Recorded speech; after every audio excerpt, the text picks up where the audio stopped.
ఇది ఒక 1 ఎకర్ అయ్యాక చేపిస్తాం. నీవు పండించే పంటకు మంచి మార్కెట్ రావాలంటే నీతో పాటు ఒక చిన్న 10 మంది రైతులు, అంత 10 మంది రైతులు కూడా అందరూ అన్ని ఆయనకి ఎంత ఉంటే అంత పెట్టాల్సిన అవసరం లేదు. తనకున్న పొలంలో 1/2 ఎకరా కానీ 1/4 ఎకరా కానీ మొత్తం తనకున్న 10 ఎకరాలు ఆర్గానిక్ ఫార్మింగ్ చేయలేము. అయితే మనకున్న పొలంలో 1 ఎకరా పొలానికి 1/2 ఎకరా పొలానికి మనం ఆర్గానిక్ ఫార్మింగ్ చేసినట్లయితే అంటే వాటిలో వచ్చే దిగుబడి ఒక బయలా చేసుకుని ఒక యూనిట్గా గ్రూప్ ఆఫ్ యూనిట్గా తయారై ఆ రైతులు పండించిన పంటని మనం అమ్ముకుంటే మంచి దిగుబడి వస్తుంది, మంచి రేట్ వస్తుంది. ఆ పంట యొక్క రంగు వేరే ఉంటుంది, గింజ వేరే ఉంటుంది, బరువు వేరే ఉంటుంది, నాణ్యమైన గింజ ప్రపంచ మార్కెట్లో కూడా మంచి పోటీ పడుతుంది.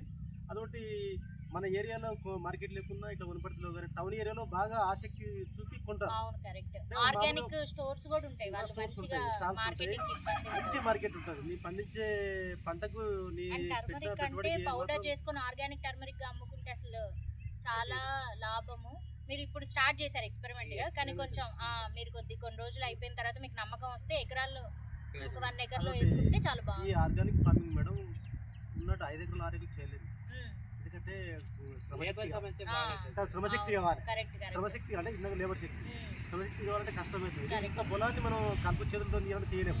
మందు కొట్టాలంటే కొట్టకూడదు. ఏ మాత్రం రసాయనిక ఎరువులు కానీ తర్వాత ఈ పెస్టిసైడ్స్ కానీ వాడకూడదు. ఏ మాత్రం కల్తీ లేకుండా చేయాలి. కాబట్టి ఎంత స్వచ్ఛమైనటువంటి వ్యవసాయం ఆర్గానిక్ ఫార్మింగ్ చేయలేము. కొంతమంది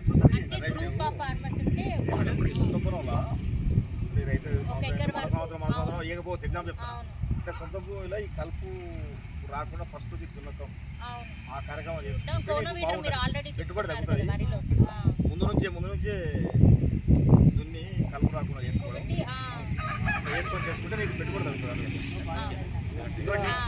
ఈ కలిసి వచ్చే రైతులు ఎవరైనా ఉంటే ఆలోచి ఒక గ్రూప్ 5 మంది 10 మంది బాగా చేస్తారు.